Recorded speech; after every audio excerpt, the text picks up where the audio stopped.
Finally APSC CC 2026 আহি পালেহি so এই ভিডিওটোত আমি কুইকলি সময় নষ্ট নকৰাকৈ কিছুমান এক্সাম হল ৰিলেটেড কথা পাতিলো ঠিক আছে অল দা বেষ্টটো ক'বলগীয়া আছে ঠিক আছে আপোনালোকে বহুত বেছি কষ্ট কৰিছে ঠিক আছে ৰাইট আৰু এইটো দিনৰ কাৰণে আপোনালোকে কষ্ট কৰিছে right so first of all মই আপোনালোকক ক'ব বিচাৰিম সক এতিয়া এইটো ষ্টাডিৰ কথা থাকি যোৱা নাই ঠিক আছে এতিয়া যেটো গেম হ'ব ঠিক আছে এটো ষ্টাডিৰ গেম নহয় হেতু মাইন্ডৰ গেম ঠিক আছে এতিয়া আপোনালোকে ভাবক যে আপুনি কি ভাবে যে অফিচাৰ বনাৰ কাৰণে কি দৰকাৰ যে আপোনালোকে হেই পাৰ্টিকুলাৰ 2-4 ঘন্টা কিমান পাৰফৰ্ম কৰিব কেনেকুৱা ধৰণে পাৰফৰ্ম কৰিব হেতুৱে অফিচাৰ বনাব নে এটা মেন্টালিটি এটা এপ্টিটিউড হেতুৱে অফিচাৰ বনাব ঠিক আছে যদি ভাবে আপোনাৰ মেন্টালিটি আপোনাৰ এপ্টিটিউডে আপোনাক অফিচাৰ বনাব then control your nerves okay নিজৰ নাৰ্ভস খিনিক পুৰা ভাল ধৰণে কন্ট্ৰোল কৰক কাম থাকক যিমান পাৰে হিমান কাম থাকক ঠিক আছে আপোনালোকে ভাবিব পাৰে যে এই 2-4 ঘন্টাত আমি যেনেকুৱা ধৰণে পাৰফৰ্ম কৰিম হেতুৱে ডিসাইড কৰিব yes নো ডাউট হেতুৱে ডিসাইড কৰিব বাট তাত কেনেকুৱাকৈ পাৰফৰ্ম কৰিব হেতু কিহে ডিসাইড কৰিব হেতুৱে এই যে এই কেইটামান ঘন্টা আছে এই কেইটামান ঘন্টাহে ডিসাইড কৰিব ঠিক আছে মই ভাবো এক্সাম কেৱল মাত্ৰ এই 2-4 ঘন্টা নহয় তাৰ মানে এতিয়াও এক্সাম চলি আছে ঠিক আছে সো এতিয়া কেনেকুৱা ধৰণে আপোনালোকে ৰিয়েক্ট কৰি আছে আপুনি ভয়ত আছে নে কনফিডেন্ট হৈ আছে কাম হৈ আছে হেতুৰ ওপৰত বেছিকৈ নিৰ্ভৰ কৰিব ফোকাস থাকক যিমান পাৰে হিমান ফোকাস থাকিবলৈ চেষ্টা কৰক সাৰাউন্ডিংত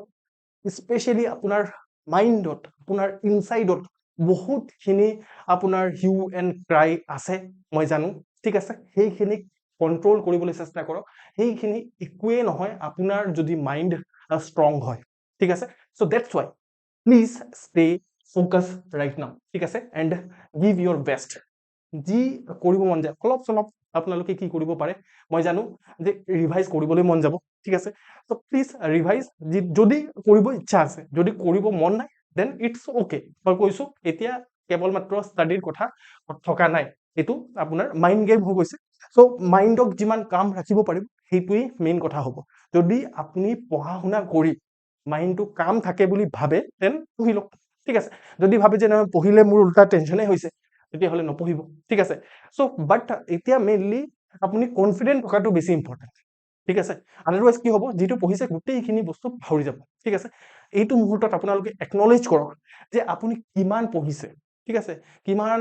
দিন কষ্ট কৰিছে কিমান মাহ কষ্ট কৰিছে আপুনি এই কথাষাৰক একনলেজ কৰক আপুনি হান্ড্ৰেডস অফ আৱাৰ্স লগাইছে ঠিক আছে পঢ়াৰ কাৰণে ৰিভাইজ কৰাৰ কাৰণে প্ৰেক্টিস কৰাৰ কাৰণে এইখিনিক মনত পেলাওক ঠিক আছে এইখিনি মনত পেলাই পিনে আপোনালোকে নিজক কনফিডেন্ট ফিল কৰোৱাক যে মই পাৰিম ঠিক আছে দ্যাট ইজ মোৰ important than studying okay next কথা হৈছে যে কম্পেয়াৰ কেতিয়াও নকৰিব ঠিক আছে নিজৰ লগৰ খিনিৰ লগত ঠিক আছে ফ্ৰেন্ডৰ লগত কেতিয়াও কম্পেয়াৰ নকৰিব কাৰ কিমান মক্সত কিমান নম্বৰ আহিছে ইনফেক্ট আপোনাৰো কিমান মক্সত কিমান নম্বৰ আহিছে হেতুৱে মেটাৰে নকৰে ভাল নম্বৰ আহিলেও মেটাৰ নকৰে বেয়া নম্বৰ আহিলেও মেটাৰ নকৰে কাৰণ APSCৰ যেটো আপোনাৰ পেপাৰ হেতু টোটালি বেলেগ হ'ব ঠিক আছে দ্যাটস ওয়াই কম্পেয়াৰ কেতিয়াও নকৰিব ঠিক আছে at this point of time ঠিক আছে মই বাৰে বাৰে কৈ আছো যিমানখিনি সেন্সেস আছে যিমানখিনি নাৰ্ভস আছে প্লিজ কন্ট্ৰোল কৰিবলৈ চেষ্টা কৰক আৰু হেতুৱে একচুৱেল অফিচাৰৰ কোৱালিটি ঠিক আছে ইয়াত কিছুমান ইম্পৰ্টেন্ট কথা ইম্পৰ্টেন্ট চেকলিষ্ট আছে চেকলিষ্ট হৈছে প্ৰথম কথা যে আপোনাৰ এডমিট কাৰ্ডটো মই তো কম যে দুটা কৈ প্ৰিন্ট আউট কৰি পিনে লৈ যাব কেতিয়াবা কি হয় যে তিতি যাব পাৰে ঠিক আছে বা মানে তেতিয়া এতিয়াতো গৰমৰ দিন ঘামতে তিতি যাব পাৰে বেয়া হৈ যাব পাৰে তো হেনেকে দুটা আপুনি এডমিট কাৰ্ড প্ৰিন্ট আউট কৰি লৈ যাব পাসপোৰ্ট সাইজ ফটো লৈ যাব ভ্যালিড ফটো আইডি কাৰ্ড লৈ যাব ব্ল্যাক বল পেন ঠিক আছে লৈ যাব বল পেনৰ কথা কোৱা আছে ইয়াত ঠিক আছে নট জেল পেন ঠিক আছে জেল পেন নহয় ওকে যদি এলাউ কৰে দেন ট্ৰান্সপাৰেন্ট এটা ওয়াটাৰ বটল লৈ যাব পাৰে ঠিক আছে আৰু গোটেইখিনি বস্তু এই গোটেইখিনি বস্তু একেটা জায়গাত হুমাই লৈ পিনে যাব ঠিক আছে চক ইয়াত এটা ডাঙৰ ইনভেষ্টমেন্ট যদি আপোনালোকে কৰিব বিচাৰিছে এই মুহূৰ্তত তেতিয়া হলে পৰীক্ষাৰ আগদিনাখন ভাল ধৰণে হ'ব আপোনালোকে যদি ভাবে যে পৰীক্ষাৰ আগদিনাখন মই ৰাতি 3টা লৈকে পঢ়িম তেতিয়া হলে বহুত ডাঙৰ এটা ভুল হ'ব ঠিক আছে কাৰণ যদি আপুনি নুহুৱাই ঠিক আছে তেতিয়া হলে মাইন্ডটো ভাল ধৰণে ৰেষ্ট নাপাব আৰু আপুনি এক্সাম হলত গৈ পিনে ফোকাস কৰিব নোৱাৰিব দ্যাটস ওয়াই মই কৈছো যে 7 to 8 আৱাৰৰ এটা sound sleep is very important to perform well, ঠিক আছে। চ' এই শ্লিপকো আপোনালোকে প্ৰায়ৰিটাইজ কৰিব লাগে। শ্লিপক প্ৰায়ৰিটাইজ কৰাৰ পিছত আপোনালোকে যিটো খাব ফুড, ঠিক আছে, তাকো আপুনি অলপ ধ্যান দিব। চ' লাইট ফুড খাবলৈ চেষ্টা কৰিব, লাইট চিম্পল ফুড খাব। কিন্তু চক পৰীক্ষা দিয়াৰ আগত স্পেচিয়েলি ৰাতিপুৱা চক ব্ৰেকফাষ্টক কেতিয়াও স্কিপ নকৰিব। ব্ৰেকফাষ্টক স্কিপ কৰিলে কি হ'ব যে আপোনাৰ গ্লুক'জ লেভেল তলত যাব পাৰে আৰু সেনেকে আপোনাৰ মানে চেন্সলেছো হৈ যাব পাৰে, ঠিক আছে। মই ভয় খোৱা নাই, কিন্তু ব্ৰেকফাষ্ট প্লিজ স্কিপ নকৰিব। কিবা এটা মই জানো যে সেই মুহূৰ্তত কিবা খাবলৈ মন নাযায়, ঠিক আছে, তো অলপকে কিবা এটা হ'লেও খাই যাব, ঠিক আছে। হাইড্ৰেটেড থাকিব, মানে পানী অলপ অলপকে খাব, কিন্তু বেছিকৈও পানী খাই নিদিব, কাৰণ বেছিকৈ পানী খাই দিলে কি হ'ব আপোনালোকে গম পাই কি হ'ব, ঠিক আছে, টয়লেট পাব, তো সেনেকে দিগদাৰ হ'ব, ঠিক আছে। অ'কে, আপোনালোকে বাফাৰ টাইম এটা মেইনটেইন কৰিব। বাফাৰ টাইম কিহৰ কাৰণে? ট্ৰাফিক থাকিব পাৰে, ঠিক আছে, এক্সাম হল হোৱাৰ আগতে, ঠিক আছে। তাৰপিছত চক আপোনাৰ বহুতখিনি বেলেগ বেলেগ ধৰণৰ চেকিং হয় তাত, ঠিক আছে, আপোনাৰ চেক কৰি চাই, তো সেই চেকিঙৰ কাৰণে অলপ টাইম লাগে, ঠিক আছে। আৰু ইনফেক্ট এক্সাম হলত পাই পিনেও আপোনাৰ মানে আপুনি ক'ৰবাৰ পৰা ট্ৰেভেল কৰি গৈছে, তো নিজৰ শান্ত কৰাৰ কাৰণেও এটা টাইম লাগে, ঠিক আছে। চ' সেই টাইমখিনি প্লিজ কনচিডাৰ কৰিব। মইতো ক'ম যে 60 to 90 মিনিট ৰিপৰ্টিং টাইমৰ পৰা আগত যাব, ঠিক আছে। অ'কে, তাৰপিছত চক আপুনি এক্সাম হলত পালেহি, ঠিক আছে। এক্সাম হলত পোৱাৰ পিছত ধুনীয়াকৈ আপোনালোকে কি কৰক, নিজৰ ডেস্কত গৈ পিনে বহক, ঠিক আছে। কেতিয়াবা এনেকুৱাও হয় যে আপুনি ৰোল নম্বৰটো বিচাৰি নাপায়, ইটছ অ'কে, বহুতে বিচাৰি নাপায়, ঠিক আছে। আপুনি যিসকল এক্সামিনাৰ মানে আছে তাহাঁতক হেল্প ল'ব পাৰে, তাহাঁতৰ হেল্প ল'ব পাৰে। আপোনালোকে ধুনীয়াকৈ আপোনাৰ মানে যিটো এডমিট কাৰ্ড আছে, এডমিট কাৰ্ডটো দিয়াৰ পিছত তাহাঁতি বিচাৰি পিনে দি দিব, ঠিক আছে। নিজে বিচাৰি পালেতো ভালেই কথা, বেছিভাগ ক্ষেত্ৰতে 90% কেছতে আপুনি নিজেই বিচাৰি পাই যাব, ঠিক আছে। চ' সেনেকে গৈ পিনে আপুনি তাত বহক, ঠিক আছে। চকু বন্ধ কৰি পিনে অলপ ৰেষ্ট কৰিবলৈ চেষ্টা কৰক, যেতিয়ালৈকে আপোনাক কুৱেশ্যন পেপাৰটো নিদিয়ে, ঠিক আছে। অ'কে, তাৰপিছত কুৱেশ্যন পেপাৰটো দিয়াৰ পিছত আপোনালোকে কি কৰিব যে ভাল ধৰণে ইনষ্ট্ৰাকশ্যনছখিনি পঢ়িব, ঠিক আছে। ইনষ্ট্ৰাকশ্যনছখিনি পঢ়াৰ পিছত আপোনালোকে যেতিয়াই এক্সামিনেশ্যন ষ্টাৰ্ট হ'ব, তাৰ কথা মনত ৰাখিব যে হাৰি আৰু স্পীড, ঠিক আছে, দুটাৰ মাজত পাৰ্থক্য আছে, ঠিক আছে। হাৰি যদি কৰে একদম মানে কি মানে এইটো হাৰি যদি কৰি থাকে, তেতিয়াহ'লে কি হ'ব যে আপুনি ভুল কৰিব পাৰে, চিলি মিষ্টেক বেছিকৈ কৰিব পাৰে। ডেটছ ৱাই স্পীডত যাব লাগে, কিন্তু হাৰিও কৰিব নালাগে, ঠিক আছে। এই কথাষাৰ মনত ৰাখিব। অ'কে, আপোনালোকে কি কৰিব, প্ৰথম যেতিয়া OMR শ্বীটটো পাব, ঠিক আছে, OMR শ্বীটটো পোৱাৰ লগে লগে আপোনালোকে ৰোল নম্বৰটো কাৰেক্টলি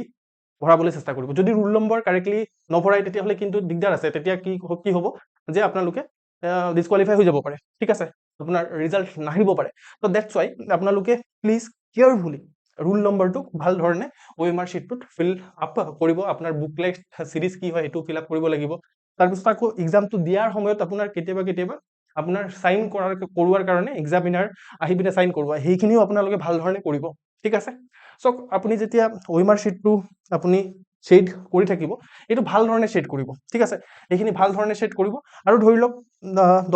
10ৰ পৰা 15টা কুৱেশ্যন কৰা হৈ গৈছে, লগে লগে আপোনালোকে কি কৰিব, OMR শ্বীটটো শ্বেড কৰি থাকিব, লাষ্ট মিনিটৰ কাৰণে নাৰাখিব, এনেকে কিন্তু প্ৰব্লেম হ'ব, ঠিক আছে। আৰু শ্বেডটো ভাল ধৰণে কৰিব। লাইট শ্বেডিং কৰিলে মানে কি হয় যে সেইটো কম্পিউটাৰ বেছড যিহেতু হয়, তেতিয়া প্ৰব্লেম হ'ব পাৰে, ডেটছ ৱাই, ঠিক আছে। চাওক এইটো ষ্ট্ৰেটেজি চাগে আপোনালোকে অলৰেডি ডিভাইচ কৰিছে, যদি কৰা নাই আপোনালোকে চাওক যে আপোনাৰ গোটেই 2 ঘণ্টাৰ টাইমটোক আপুনি এনেকে ডিভাইড কৰিব লাগে, ঠিক আছে। 60 মিনিট, 40 মিনিট, 20 মিনিট, ঠিক আছে। 60 মিনিটত কি কৰিব, ফাৰ্ষ্ট ৰাউণ্ডত গোটেই 100টা কুৱেশ্যন পঢ়ি ল'ব। GS পেপাৰ 1ৰ কথা কৈছোঁ অবভিয়াছলি, ঠিক আছে। তাত কি কৰিব, মেইনলি যিখিনিত আপোনাৰ চাৰ্টেনিটি আছে, ঠিক আছে, যিখিনি আপুনি পুৰা ভাল ধৰণে জানে, সেইখিনিক আপুনি মাৰ্ক কৰিব, লগে লগে OMR শ্বীটটো মাৰ্ক কৰি দিব, ঠিক আছে। তাৰপিছত ধৰি লওক যিটোত আপুনি এলিমিনেট কৰিছে, দুটা অপশ্যন এলিমিনেট কৰি দিছে, তেতিয়াহ'লে আপুনি তাত কিবা এটা মাৰ্ক কৰি থ'ব। মই যেতিয়া এক্সাম দিছিলোঁ তেতিয়া মই এনেকুৱা ধৰণৰ দুটা ডবল মানে এনেকে ইকুৱেল চাইনৰ সৈতে মাৰ্ক দিছিলোঁ, ঠিক আছে, যে মই ৰিভিজিট কৰিম, ছেকেণ্ড ৰাউণ্ডত আহি যাম, ইয়াত এইখিনিতে আহিম, আৰু যিটো কৰিলেতো কৰিলে, ঠিক আছে। আৰু একেবাৰে অপশ্যন এলিমিনেট কৰিবই পৰা নাই, তো সেইখিনিকো মাৰ্ক কৰিব। মই এনেকে কুৱেশ্যন মাৰ্কেৰে মাৰ্ক কৰিছিলোঁ, ঠিক আছে। তেতিয়া কি হ'ব যে ফাৰ্ষ্ট ৰাউণ্ডত আপোনালোকে কি কৰিলে, 60 মিনিটত যিখিনি জানে সেইখিনি OMR শ্বীটত ফিল কৰি দিলে, ঠিক আছে। লগতে আপুনি এই মাৰ্কিংটো কৰিলে, টাইম বাচিব তাৰ পৰা, ঠিক আছে। নেক্সট 40 মিনিটত কি কৰক, কেৱল মাত্ৰ এই মাৰ্ক থকা কুৱেশ্যনছখিনিক চাওক আৰু ছল্ভ কৰিবলৈ চেষ্টা কৰক, ঠিক আছে। তাৰপিছত কাউণ্ট কৰক যে কিমান এটেম্প কৰিছে আপোনালোকে, ঠিক আছে। বহুত কম যদি এটেম্প আছে, তেতিয়াহ'লে অবভিয়াছলি এনেকুৱা ধৰণৰ কুৱেশ্যনো কিছুমান ৰিস্ক লৈ পিনে ছল্ভ কৰিব লাগিব, ঠিক আছে। ইয়াত ক্ৰিটিকেল ৰুল কি হয়, ক্ৰিটিকেল ৰুল হৈছে যে এটা ছিংগল কুৱেশ্যনত মানে ইম'চনেলি ইনভেষ্ট হৈ নাযাব, ঠিক আছে যে এইটো মই কৰিয়ে এৰিম এনেকুৱা ধৰণৰ কথা কিন্তু নকৰিব টাইম ৱেষ্ট হ'ব ওকে মেইন ইম্পৰ্টেণ্ট কথা আটাইতকৈ বেছি ইম্পৰ্টেণ্ট কথা চক এই কথাষাৰ সদায় মনত ৰাখিব ইকুইনিমিটি আণ্ডাৰ প্ৰেছাৰ ঠিক আছে চক এটা ডিফিকাল্ট পেপাৰ সকলোৰে কাৰণে ডিফিকাল্ট হ'ব আৰু একৰ্ডিংলি কাট অফ এডজাষ্ট হ'ব ঠিক আছে সো আপুনি যদি দেখিছে যে it is a difficult paper then it's okay don't panic please ঠিক আছে 2020-25 যেতিয়া প্ৰিলিমছ হৈছিলে সেই বস্তুটোৱে মেক্সিমাম ষ্টুডেণ্টে ভুল কৰিছিলে পেপাৰ দেখিবলৈ এইটো আনকনভেনচনেল পেপাৰ এইটো পঢ়াই নাই একো কৰাই নাই ভয় খাই গ'ল ঠিক আছে ভয় খাই যোৱাৰ ফলত আপোনাৰ কি হ'ল বহুতখিনি ভাল এস্পিৰেণ্ট যিটো এস্পিৰেণ্ট ধৰি লওক মেইনছ লিখিলেহেঁতেন সিহঁতি মানে ফাইনেল লিষ্টত আহিলেহেঁতেন ঠিক আছে চ' সেইখিনি এস্পিৰেণ্টটো ইয়াত মাৰ খাই গ'ল ঠিক আছে চ' ডেটছ ৱাই আপোনালোকে সদায় মনত ৰাখিব যদি ডিফিকাল্ট আনকনভেনচনেল পেপাৰ এটা দেখিবলৈ পাইছে এক্সাম হলত মোৰ এই কথাষাৰ মনত ৰাখিব যে যদি ডিফিকাল্ট হয় আনকনভেনচনেল হয় তেতিয়াহ'লে সকলোৰে কাৰণে ডিফিকাল্ট আৰু আনকনভেনচনেল হ'ব আপুনি যদি সিৰিয়াসলি প্ৰিপাৰেচন কৰিছে তবে একে প্ৰিপাৰেচনৰ সোৰ্সে ফলো কৰে ঠিক আছে কোচিং বেলেগ বেলেগ হ'ব পাৰে বাট প্ৰিপাৰেচনৰ সোৰ্স সিলেবাস যেহেতু একেই ঠিক আছে সো সোৰ্সও একেই হয় তাতকে আঁতৰি পিনে তাৰ পৰা আঁতৰি পিনে যদি কিবা এটা বেলেগ ধৰণৰ পেপাৰ আহে তেতিয়াহ'লে অবভিয়াসলি সবৰে কাৰণে ডিফিকাল্ট হ'ব আৰু কাট অফো একৰ্ডিংলি এডজাষ্ট হ'ব দ্যাটছ ৱাই আপুনি যদি পেনিক কৰে তেতিয়াহ'লে আপোনাৰ সেই পেনিকৰ কাৰণে আপোনাৰ এক্সাম নহ'ব ঠিক আছে বুজি পাইছেনে সো এইটোৱে কথা যে আপুনি এই কথাষাৰ ফলো কৰিব জিএছ পেপাৰ 1 ৰ ক্ষেত্ৰত তাৰপিছত চক জিএছ পেপাৰ 1 শেষ হৈ যোৱাৰ পিছত বাস পাহৰি যাব জিএছ পেপাৰ 1 ক চেপ্টাৰ ক্লোজ টোটালি ঠিক আছে ধৰি যাব ডিসকাস প্লিজ নকৰিব যে আনসাৰ কি হ'ব ইয়াৰ কি হ'ব কি নাই একো ডিসকাস নকৰিব এতিয়াও মানে আপুনি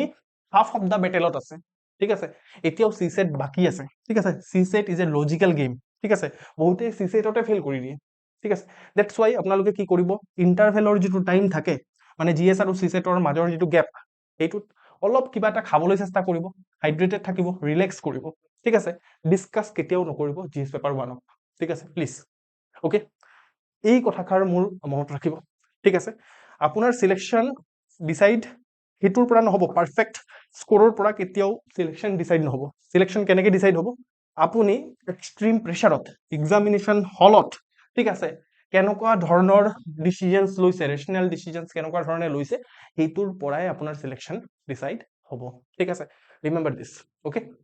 ঠিক আছে সো মোৰ ইমানখিনি আপোনালোকক ক'বলগীয়া আছিলে all the best for your examination মই জানো আপোনালোকে বহুত বেছি ভাল এক্সামটো কৰিব ঠিক আছে মোৰ ফালৰ পৰা শুভেচ্ছা থাকিল ঠিক আছে ধন্যবাদ